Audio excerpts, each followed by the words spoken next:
پاکستان اور انڈیا کے درمیان دشمنی کی سب سے بڑی وجہ ہی مسئلہ کشمیر ہے۔ یہ کتنا ہی کنٹروورشل ایشو ہے جس کی وجہ سے 3 دفعہ جنگ ہو چکی ہے پاکستان اور انڈیا کے درمیان۔ لیکن کیا ہے اس کانفلکٹ کی ریئلٹی؟ آج اس ویڈیو میں جاننے کی کوشش کرتے ہیں۔ یہ بات شروع ہوتی ہے 1947 میں، جب پاکستان اور انڈیا کے درمیان پارٹیشن ہوئی۔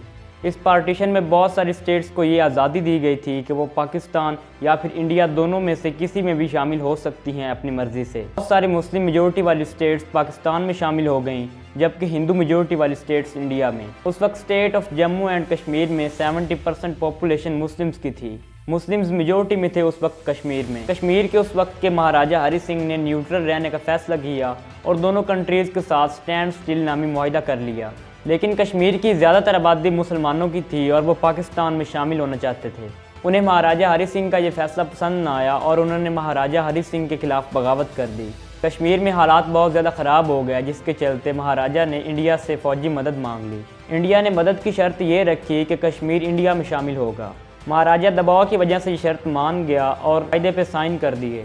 27 اکتوبر 1947 کو انڈیا نے اپنی فوجیں کشمیر میں اتاریں، جس کے بعد پاکستان نے بھی اپنی فوجیں کشمیر میں اتاریں۔ پاکستان اور انڈیا کے درمیان پہلی جنگ سٹارٹ ہو گئی، جسے فرسٹ کشمیر وار بھی کہا جاتا ہے۔ 1949 میں UN نے دونوں کنٹریز کے درمیان سیز فائر کروایا۔ کشمیر کو 700 کلومیٹر کی لائن کے ذریعے 2 حصوں میں ڈیوائیڈ کر دیا گیا۔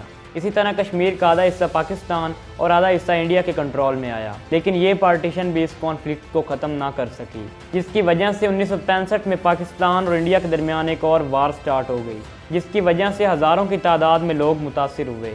1987 میں کشمیر میں الیکشنز ہوئے، جس میں انڈیا کی حمایت یافتہ پارٹی کو جتوا دیا گیا، جس پہ کشمیری بہت زیادہ غصہ ہوئے اور پروٹیسٹ سٹارٹ کر دیے اور سڑکوں پہ نکل آئے۔ انڈیا نے اس دوران فوجی طاقت کا استعمال کیا اور ہزاروں کی تعداد میں کشمیریوں کو قتل کیا۔ تقریباً 1 لاکھ سے زائد افراد کو گرفتار بھی کیا۔ 1999 میں دونوں کنٹریز کے نیوکلیر پاور بننے کے بعد ایک اور وار سٹارٹ ہو گئی، لیکن اس جنگ سے بھی مسئلہ کشمیر حل نہیں ہوا۔ کشمیر کے بارے میں پاکستان کا موقف یہ ہے کہ کشمیر میں مسلم میجورٹی ہے اور کشمیری خود بھی پاکستان کا حصہ بننا چاہتے ہیں، اس لیے پورے کشمیر پہ پاکستان کا کنٹرول ہونا چاہیے۔ جبکہ انڈیا کے مطابق کشمیر کے مہاراجہ نے کشمیر کا الحاق انڈیا سے کیا تھا، اس لیے پورے کشمیر پہ انڈیا کا کنٹرول ہونا چاہیے۔ واضح رہے کہ انڈیا نے کشمیر پہ ظلم کی انتہا کی، لاکھوں کشمیریوں کو زخمی اور لاکھوں کو گرفتار کیا اور زبردستی آرٹیکل 370 کے تحت کشمیریوں کو انڈیا میں شامل کر لیا۔ اب کشمیر کا 47% حصہ انڈیا، 33% پاکستان، جبکہ 20% چائنا کے پاس ہے۔